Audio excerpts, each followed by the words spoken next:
Hello, everyone. Welcome to Bite Size Live. I am your host, and I am honored today to be joined by my friend and colleague, Viktoria Soltesz. She is a force, right, in the global payments industry and is a CEO and founder of multiple different companies. We have the Schwartz Institute, and then we also have another platform that she's part of as well. So I will let her do just a quick introduction. But today we're talking about really global payments and what that looks like as far as its integration with technology, business strategy, and just really understanding that nuanced piece of how we operate in different areas of the world. And when I first started talking to Viktoria, we connected. And I had no idea this was kind of such an industry that has caused so many pain points in banking relationships and understanding how you process those payments and just the overall lack of information that she's working on kind of filling that gap and training our next generation of consultants. So she's been consultant of the year in payments, I think in 2022, 2023, 2024, and 2025. Yes. Um, and is coming off a new award for Platform of the Year when it comes to global payments. So we are definitely honored to have her in our presence today. Before I get too excited to introduce her, I just want to go through a few logistics. If you've joined our Bite Size Live before, thank you so much for joining us again. The point and mission of this conversation, and I know Viktoria shares this mission, is just overall learning and transparency for us as a community. So we invite you to put your questions in the comments, your insights in the comments, and really join the conversation live. Just to kind of test that. I'd love to hear where you're joining from today. I always love our global live streams because we have people that join us from all over the world. I'm located in the States, in Colorado. Viktoria, where are you today, by the way? Well, I'm in Barcelona now. I'm in Barcelona Barcelona today. today. Amazing, amazing. So you can drop wherever you're joining from in the comments just to kind of test that, and we will get started with our conversation. So Viktoria, thank you so much for joining us today, and congratulations on, just your success in the industry. I'd love for you to kind of just introduce yourself to our audience and explain what you're passionate about and what you do as a service. Well, Kyla, thank you so much for this amazing introduction. I'm just blushing all over for all the kind words that you put out for me. Well, thank you very much for having me here. And I agree that we do need to talk about payments and banking with a different approach. And it's very important to bring a transparency to this industry. And you being in the technical field, you would agree that unfortunately today, companies are really focused on the nitty-gritty details, but might not see the bigger picture, might forget about the overall strategy. And payments and banking is a very vital element of that. So as you said, yes, my name is Viktoria Soltesz, and I am the founder of the PSP Angels Group. We are independent payment and banking consultants. And I will explain what that to you a bit later.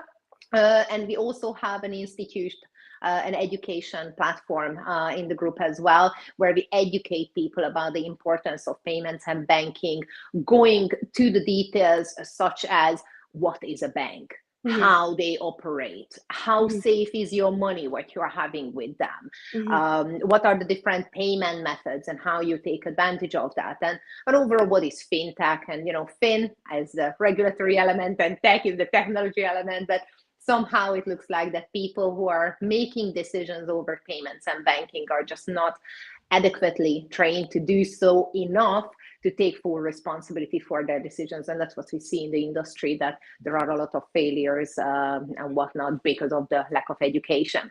So in the consultancy, we are helping businesses to set up an overall payment and banking strategy, which is very unique to every single company. So let's say that you've got an international group of companies. You've got one company in Singapore, you've got one company, let's say, in France, and you've got one company in the States. How the money flows through that international group is very vital. And it's usually planned by CFOs or the financial professionals. But just to know that who is holding those funds, what are the fees, what currency is it coming from, how often, what is the Mhm. volume, what is the customer experience on the checkout page, how does it affect Mhm. technology, can you do the reconciliation, Mhm. how you're implementing this to the overall CRM system of yours. What about data security? What about Mhm. product development? So it affects every single aspect of your organization, yet we're still thinking about payments and banking as a side function of finance that, as the accountants are going to figure it Mhm. out, they will Mhm. deal with that. And that's what we advocate for, that it's not always a good thing to do, and we need to Mhm. pay a bit more attention on that. So I'm really looking forward to dig into the details with you today. Yes, absolutely. And I know we have a bunch of people joining from around the world. So thank you to our audience. Again, just a reminder, this is, I always say once in a lifetime, right? Because I'm just so hyped and excited, but a great opportunity for you to kind of ask these questions. Because I know when I first talked to Victoria, even being in the technical field, I really had no idea that this problem existed.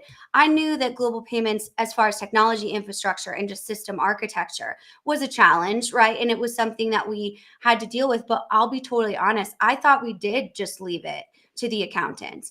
And so tell me what's kind of quote unquote wrong with that thinking, or what you're trying to change the narrative around, we'll just leave that to the finance people. I don't know about that. I don't want to touch that type of thing. Right. I think everybody on an individual or definitely on the business level encountered a banking or a payment problem, mainly when you're dealing with international transfers. So let's say that you've got a supplier in China. How are you sending the money?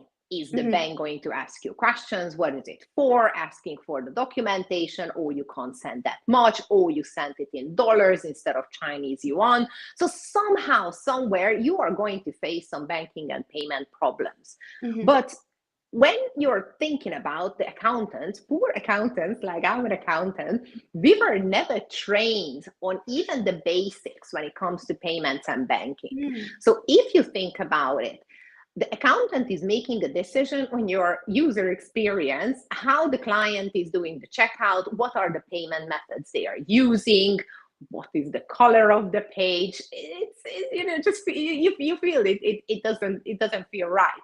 How Yeah. about the risk? Because when we are talking about international payments, maybe you've got a bank in a country maybe you never even heard of. Who Hmm. is regulating that financial institution? How Hmm. safe is your money? How do Hmm. they handle your funds? And in case that there is something happening with a financial institution, let it be technological Hmm. interruptions, or there is an investigation and they got an audit and they freeze the funds, how does it Hmm. affect your operation?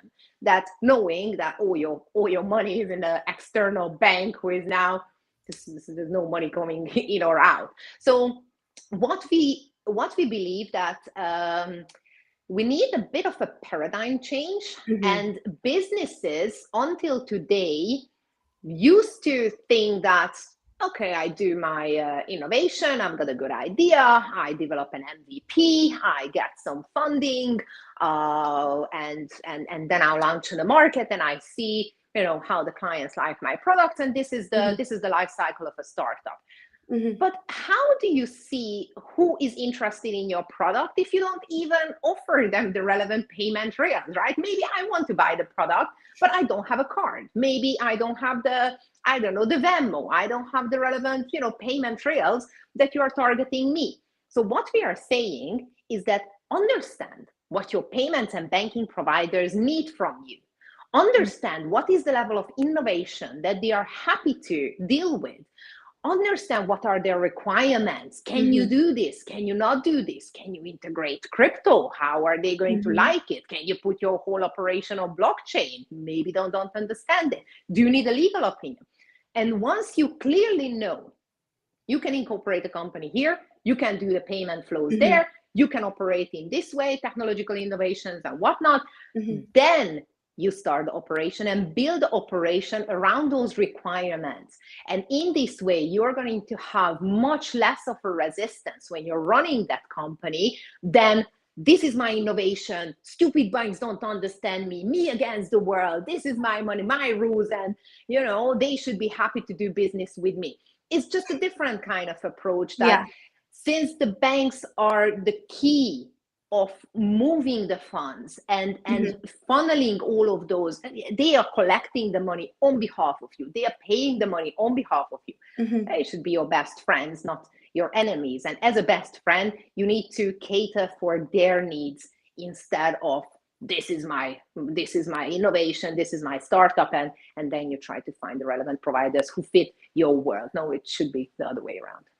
Yeah, and I mean, that collaborative approach is so helpful, and I love the way that you're continuing to keep that agnosticism. You're not coming out here and saying, like, you have to do what they say, right? You have to consider their requirements, their functionalities, see them more as a partner as opposed to, this nefarious enemy type of thing, and work on kind of that relationship.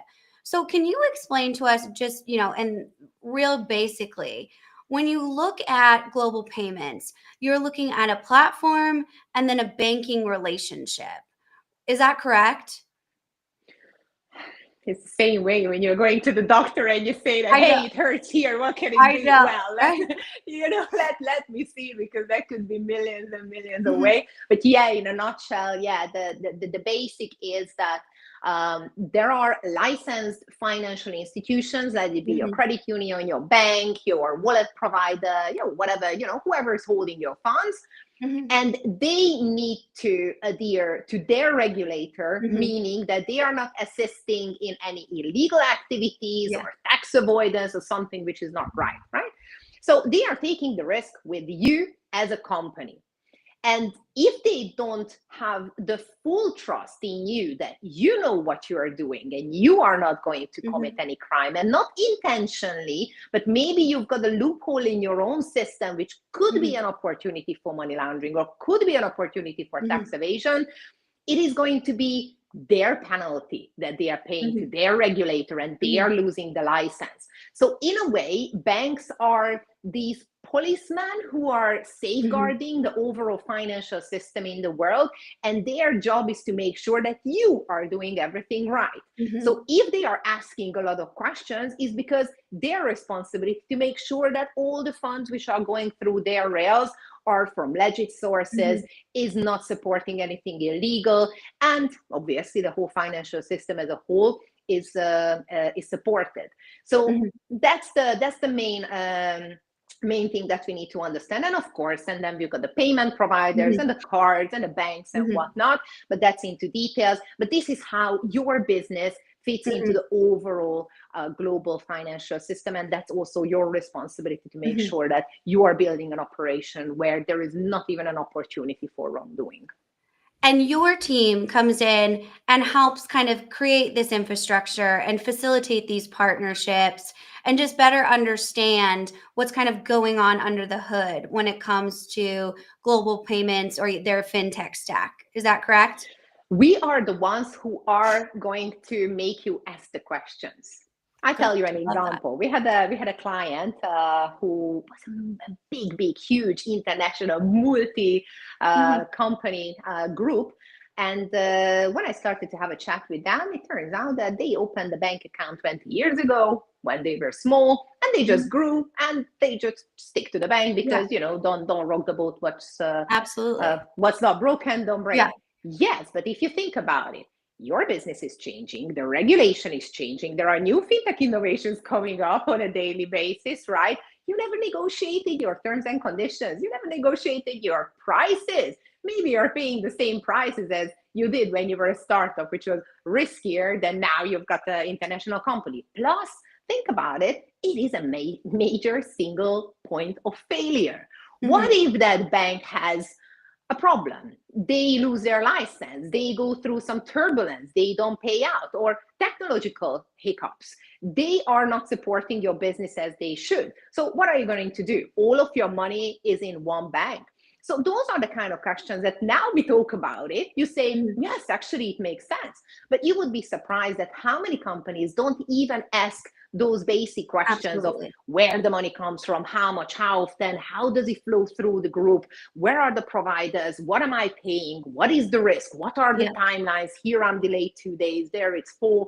So we are the ones who are putting everything in a perspective. So you see it from the bird's eye view that, so this is how the money flows through my business.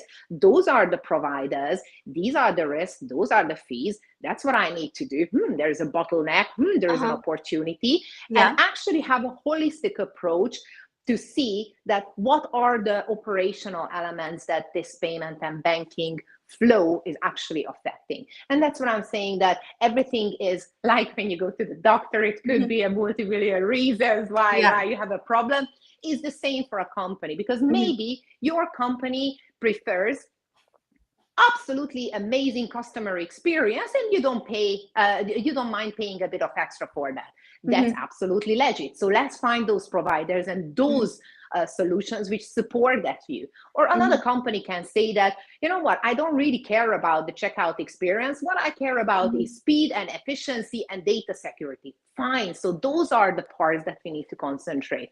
And then how those providers, how those products, how those timelines is actually fitting in your operation. So we are, I would say that, I always say that we are the cardiologist of the company who is seeing all of these flows and making sure that there is no blockage and everything is working well. I love that though, because it really is something that you kind of just assume. I open this bank account, it's a bank, right? Like they're just going to do banking things. They're going to take care of our money and we're not going to really need to do anything in that relationship when it comes to our strategic infrastructure, because we can just grow with that overall bank. So when you look at balancing that scalability and that compliance, when you have different jurisdictions, different countries, different areas, how do you consider that from a strategic approach?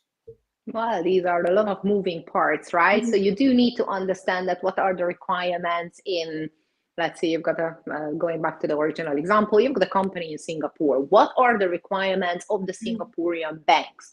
Do they see your company in the same way as your local high street banks in the state? If not, what are the differences? If you want to make certain transfers, how would they react to it? What are the prices, right? Maybe they have new products, financial products. Maybe your old, good old classic checking and saving accounts is not going to cut it anymore, because now they have a new wallet function, which is tailored for your industry, for your needs. Why don't you give it a go? Just see how does it work. Or for example, when you're targeting new areas abroad, you're going to, let's say, Latin America. Not that many people have actually owned a card. So if you think that I'm just going to spend the marketing budget, people are going on my website, click, click, click, they try to pay, but on the checkout page, you only offer them cards, you are actually shooting yourself in the leg, because the marketing works, but they can't pay you. So those are all of those little things that you need to plan for, you need to strategize for. And as I said, build the operation around your capabilities in order to make sure that everything is flowing quickly, efficiently, timely, and obviously as safe as possible. Absolutely. That makes a lot of sense. So, when you're going into a client meeting or talking to the enterprise leadership or anything like that, what are some kind of red flags that you hear, that you see in that first conversation to say, oh, okay, like this, we're going to need to do some work here. We have some opportunities that are being missed. What are some of those that you see often? Well, this single point of failure, but all your money is on the one account or on the one administration, that's definitely the number one. It's a very classic problem. The other one is that the companies don't actually think about scalability, because what cuts it when you're a startup and you're bootstrapped and you don't have money, you integrate something, doesn't matter, guys, just make it work, just get the investors funds and we are good to go. Yes, but in 2-3 years' time, that becomes your legacy system. And it's not just about the operation, it's about your payments too. We had a client who was a very successful startup, and from one day to another, they became viral. And all of a sudden, the payment provider had to deal with hundreds of thousands of clicks and payments and refunds and chargebacks and everything on a daily basis. So imagine if you don't have that infrastructure you can't cater for the increased needs, and it's very valid for payments as well.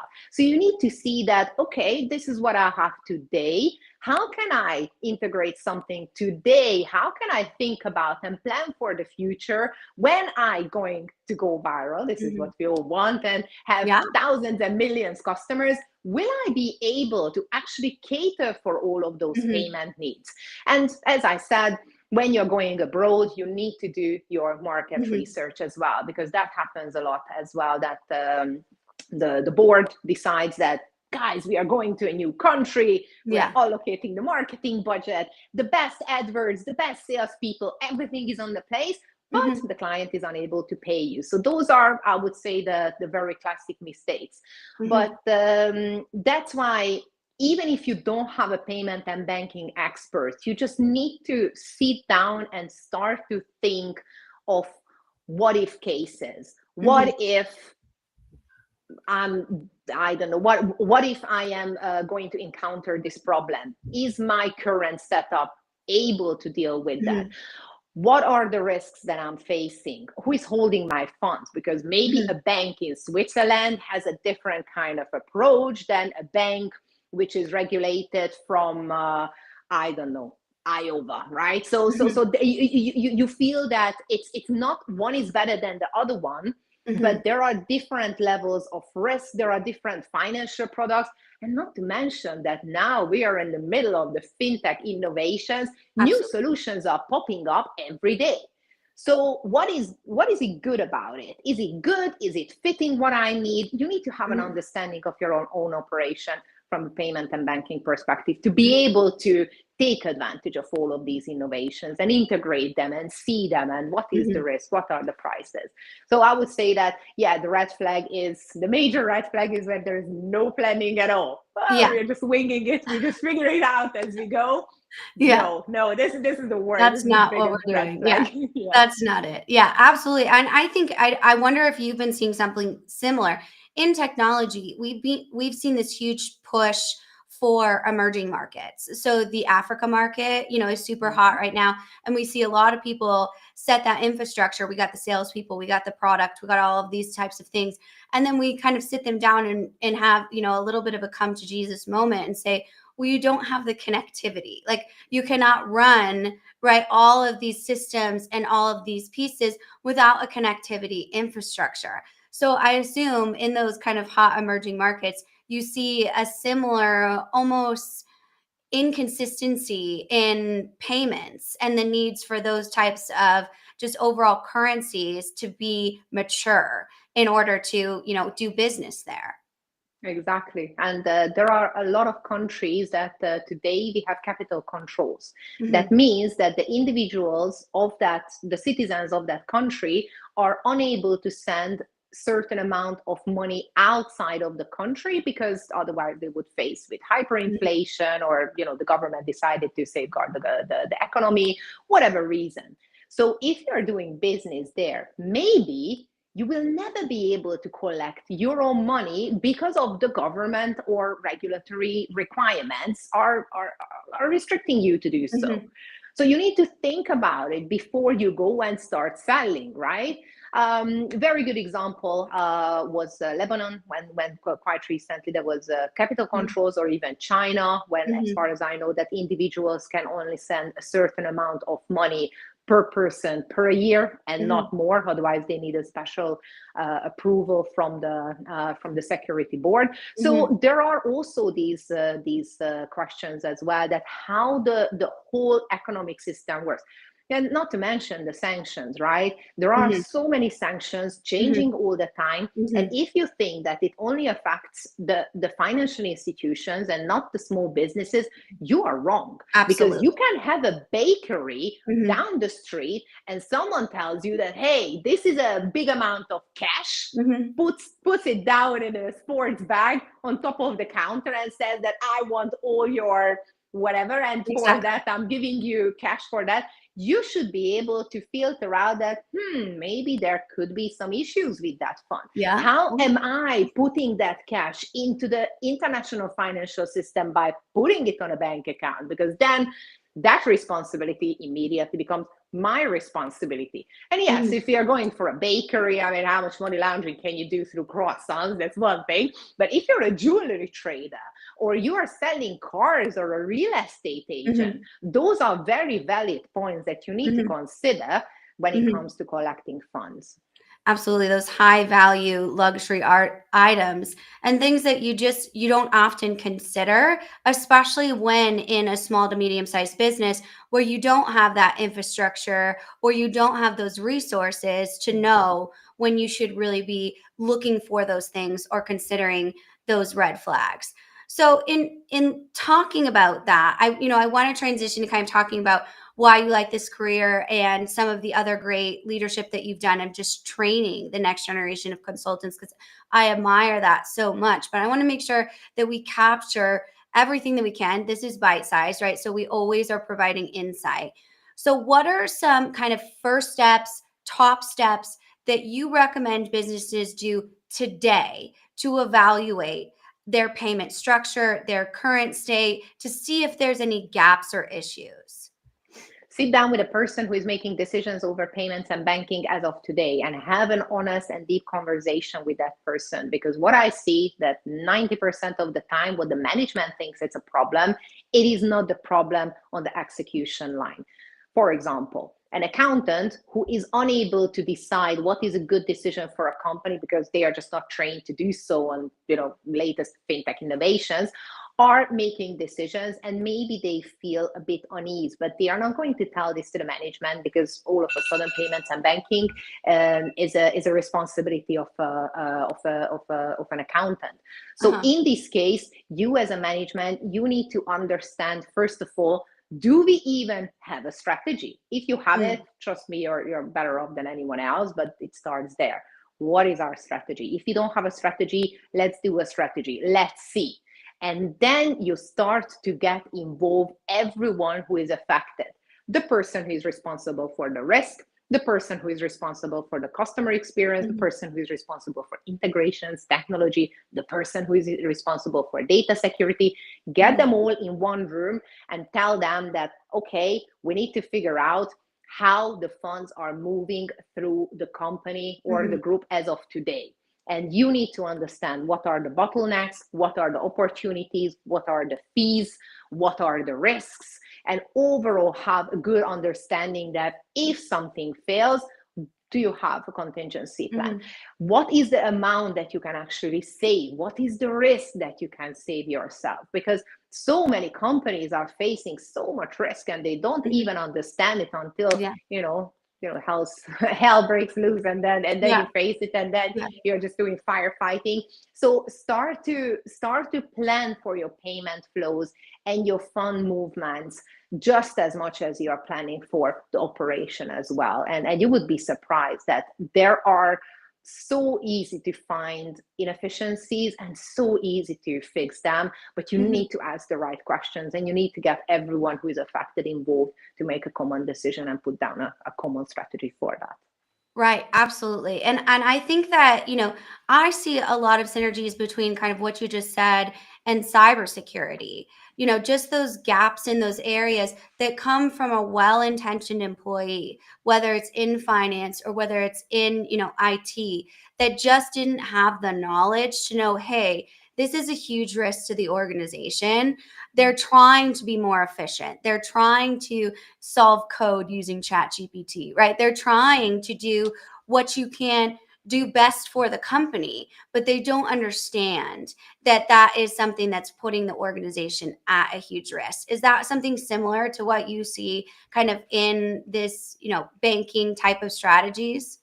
Exactly. And even though that you know about cybersecurity and you are even in a lucky position because there are trainings for Mhm. cybersecurity, there are Exactly. trainings for that.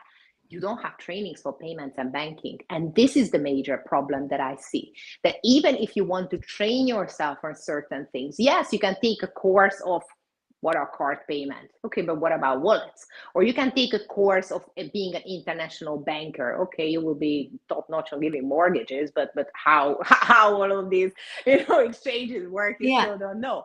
So what I see today is that how we are evolving as companies, as technology, into the point that payment and banking is at the forefront of the strategy. Mhm. Today, we are still lacking of training of Mhm. what is a bank, what Mhm. is a payment provider, what is Mhm. a card, what are the fees on the card, what is the security requirements, Mhm. what is, just even the basics are not in Absolutely. line.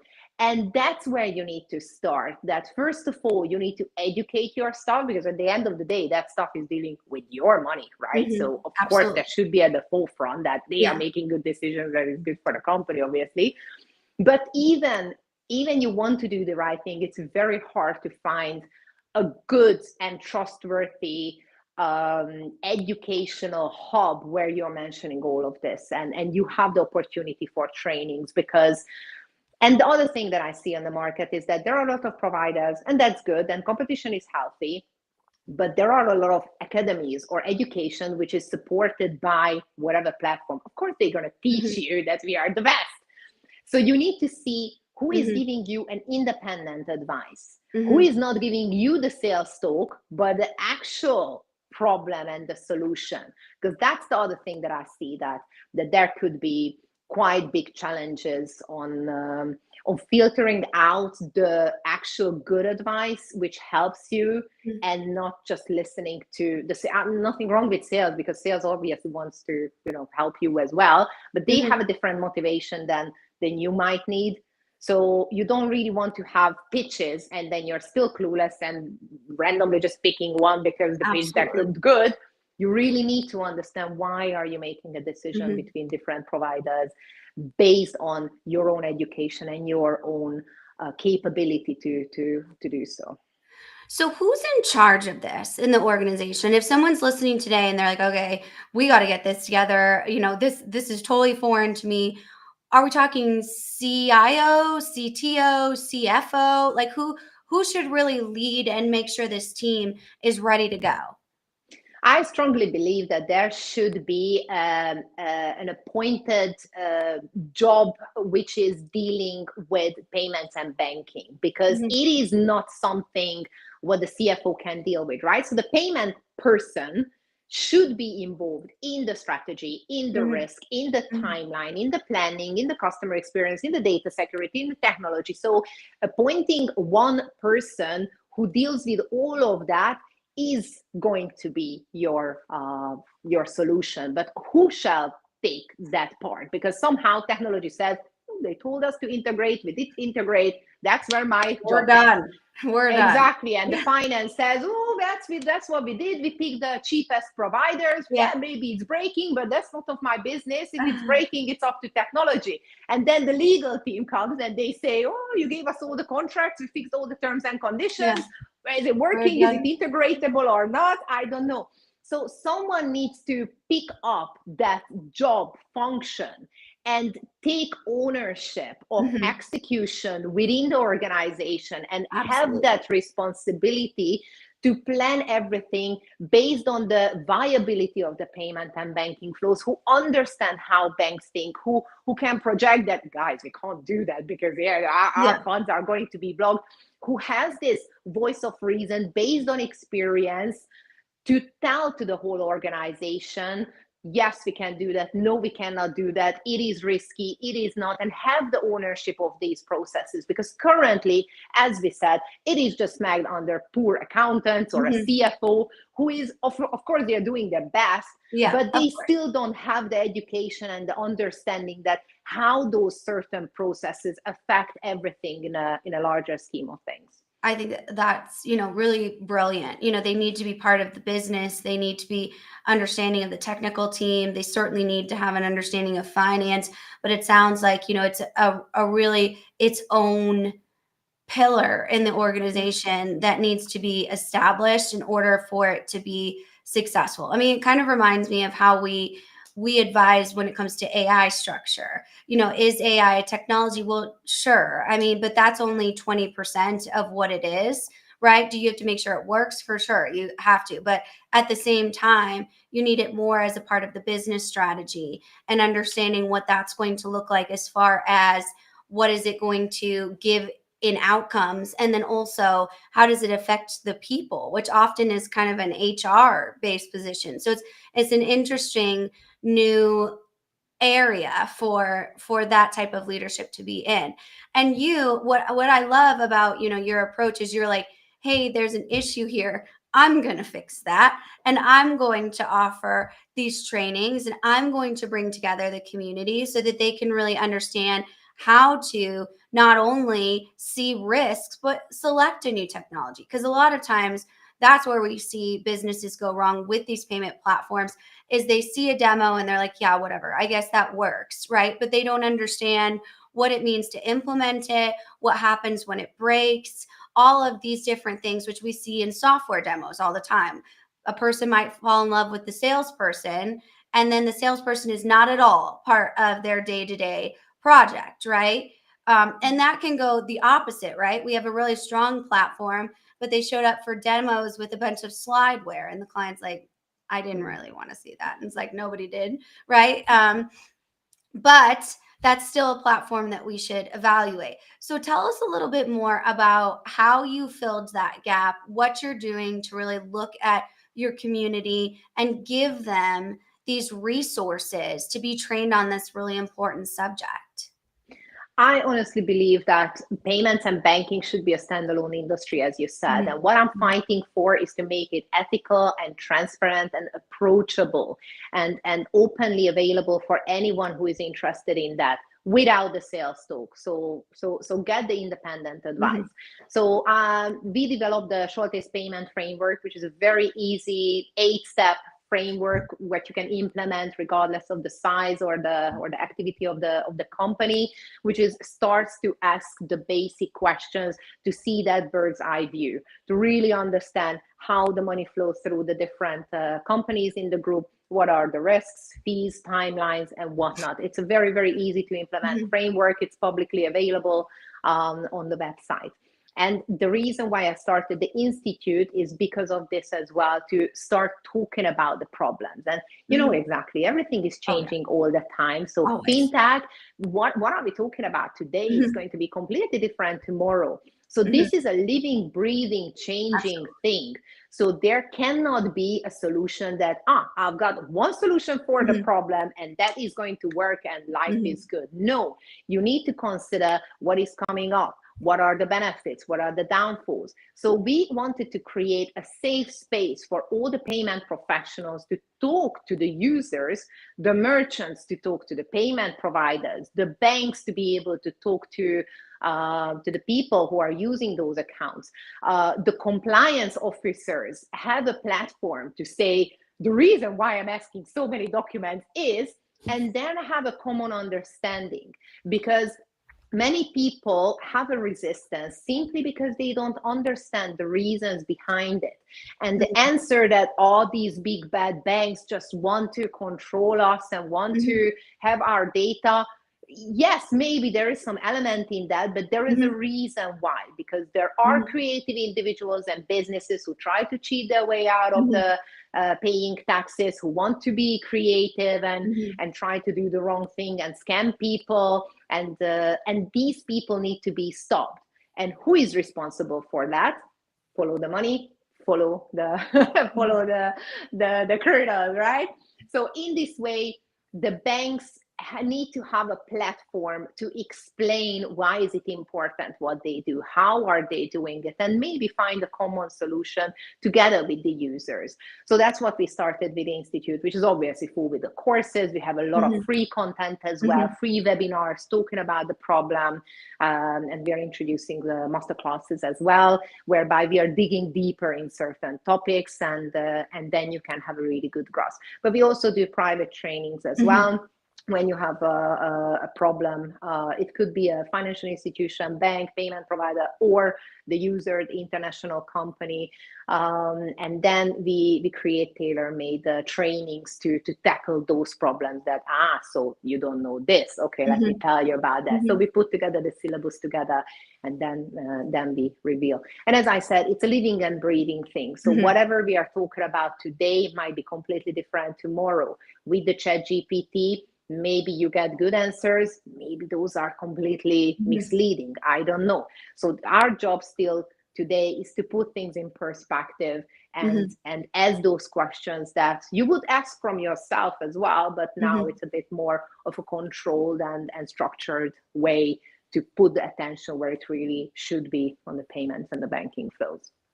Absolutely. And I think that that approach of looking at this strategic pillar of agility, right? So, our strategy is to continue to have an infrastructure that can flex with the market and the needs of the business. But once we're in that mindset of this is not a static, set it and forget it type of strategy, just as we look at technology migration, and my audience knows this, it is not a lift and shift and it's like just in the cloud and we never think about it anymore and we hope it's just floating up there doing the right thing, right? That's not at all how these types of things work. So I think it's just so amazing that you created that opportunity to create a relationship when you do have, something that's coming around like a technology implementation. You're able to call Victoria and team and say, hey, we just want to sit down with you and make sure we have all of our ducks in the row and make sure that everything is still kind of connected the way that it needs to be connected. And I know, when we first talked, you talked a lot about kind of the next generation of global payment consultants.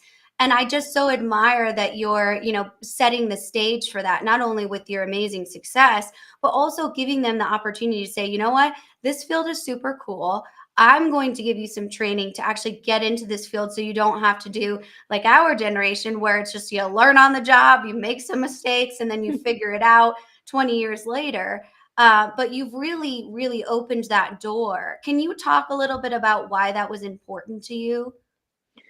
As you said, because the new generation needs to understand that these decisions are very, very serious, because Hmm. when you're making decisions over company funds, it's not a joke. So Hmm. oftentimes you don't dare to fail and learn on the job simply because you can't afford losing all that money.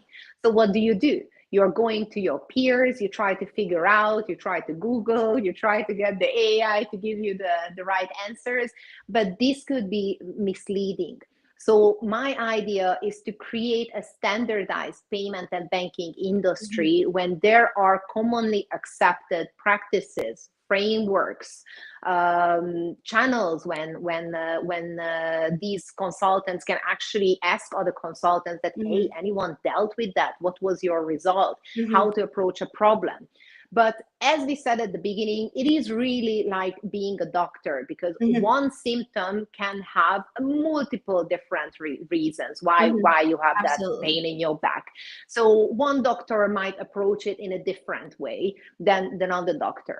And what I see in the businesses is that even though that we are going towards that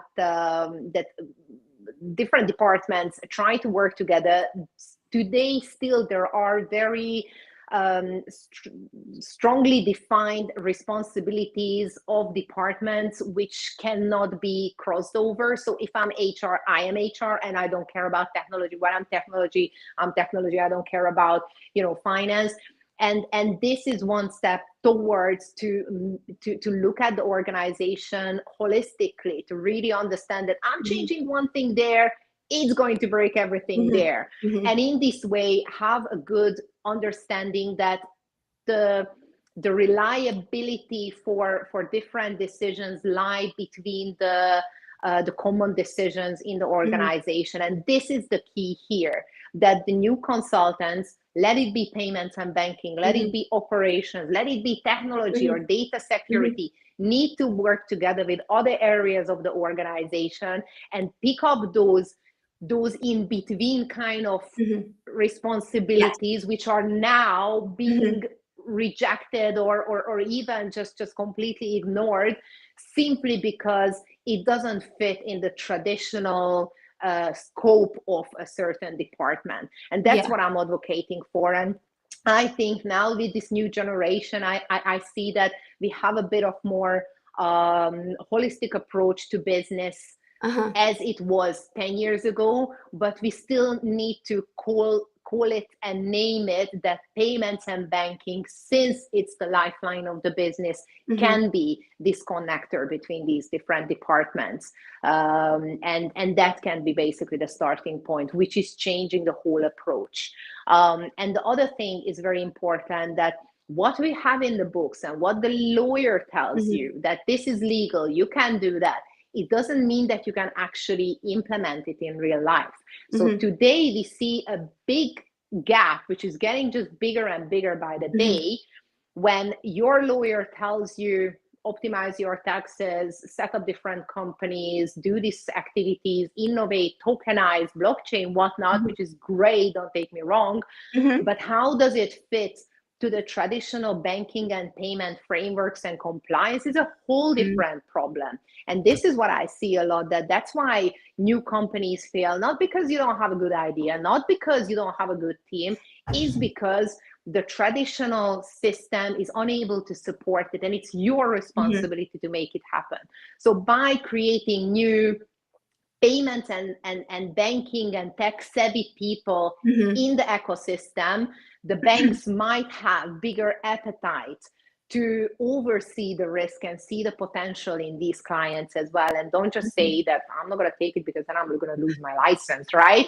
But have the understanding that I understand what you're trying to do, and work together with the company to come up with a solution which is good for both parties, other than, no, I don't get it, I don't approve it, next. And then you get rejections for your applications without a reason. So that's the whole approach, that create experts who start the conversation, who makes it easier for both ends, and act as connectors and problem solvers. Absolutely. It's almost that like kind of rise of that business finance peer of the organization. We have business technologists a lot of times, the one that can communicate between IT and the business. But a lot of times, I wonder if you see this too, kind of in your work.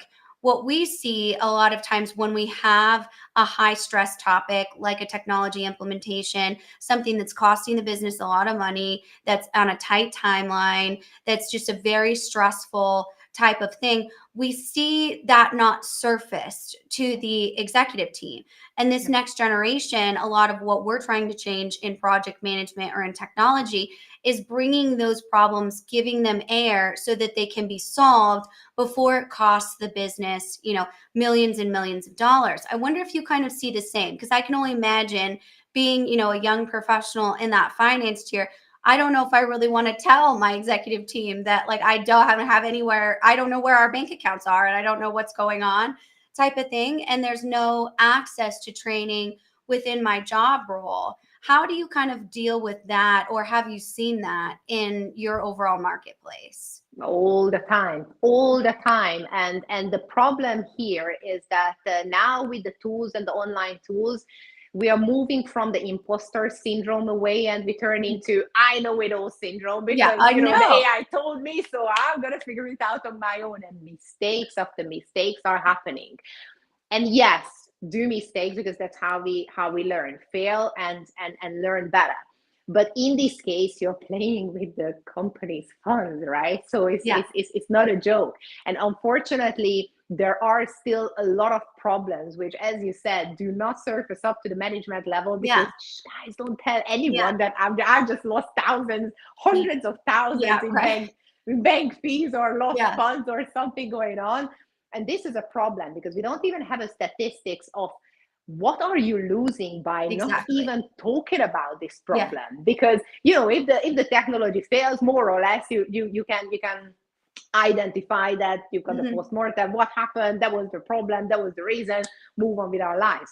But if there are a boardroom of clueless people, don't really understand that the bank just rejected us, I don't know why, and no one has the answer. How can you actually make things better for the next time?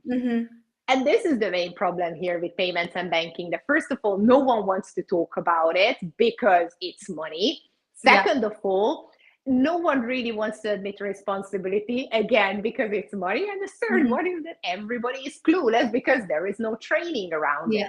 So it is a very, very sensitive topic, because even when you start talking about it, and the finance people who are obviously responsible for that would say that we got everything under control.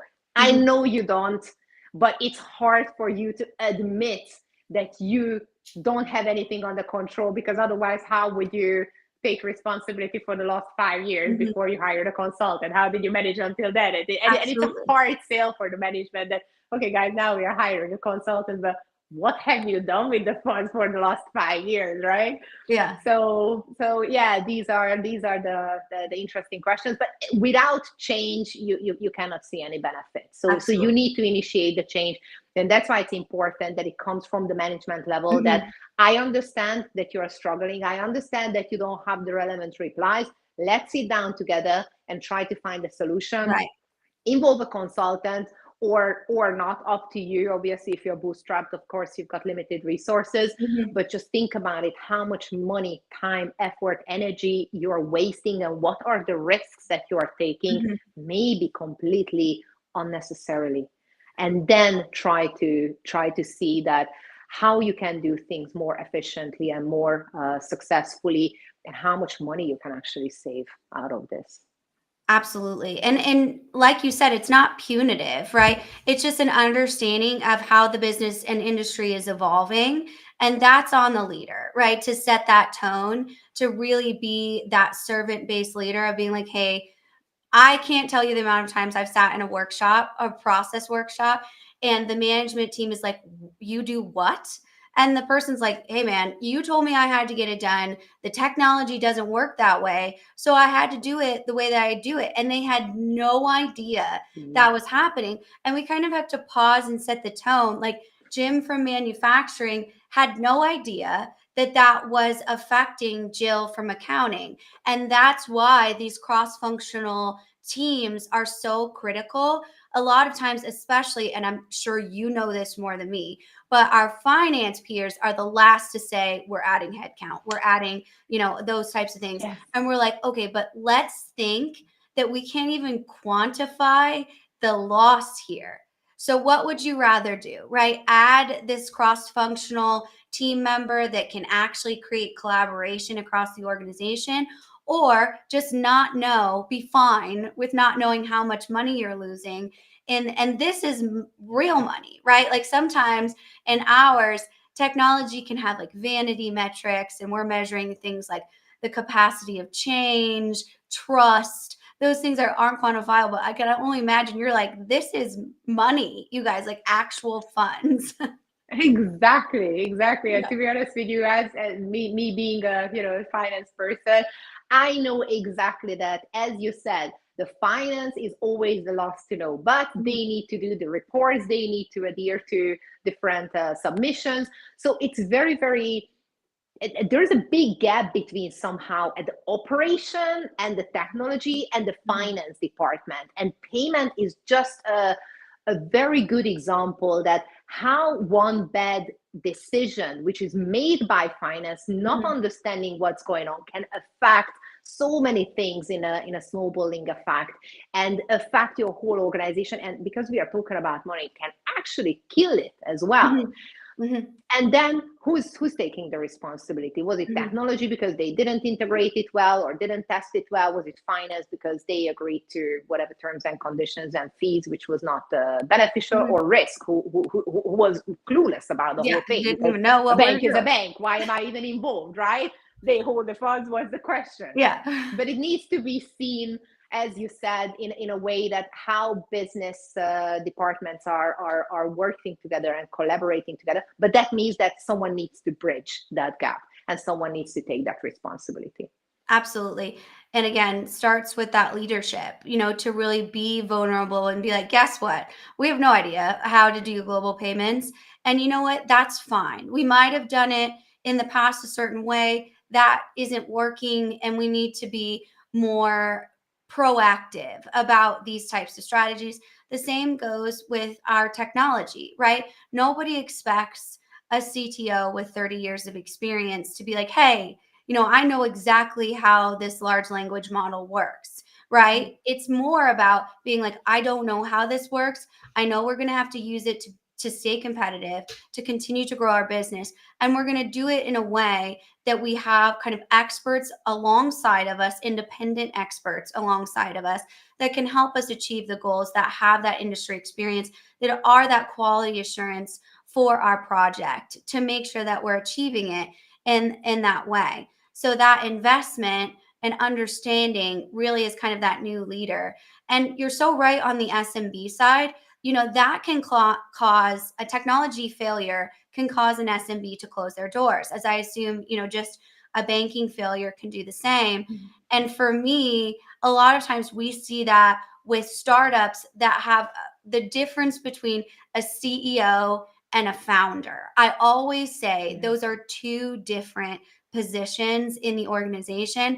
That visionary, that entrepreneur, that type of roll with it, let's just throw things at the wall and see what works. They're important, but there's also that standardization of saying, yeah, that let's sell products all over the world. Let's do it, right? But let's do it right. So it doesn't cost us a ton of money to do that. So I'm wondering, as we kind of wrap up this conversation, which I don't even want it to end because it's so good, what would be kind of your number one piece of advice for organizations that are starting to go through this transformation of saying, maybe we're not really sure what we're doing with global payments? What should they do first? Acknowledge that payments and banking is a silent drainer, because just because it works doesn't mean that this is the best for you. And as we said, everything is changing. Your company is changing, your volumes are changing, your markets are changing, fintech is changing, technology is changing, prices are changing, timelines are changing.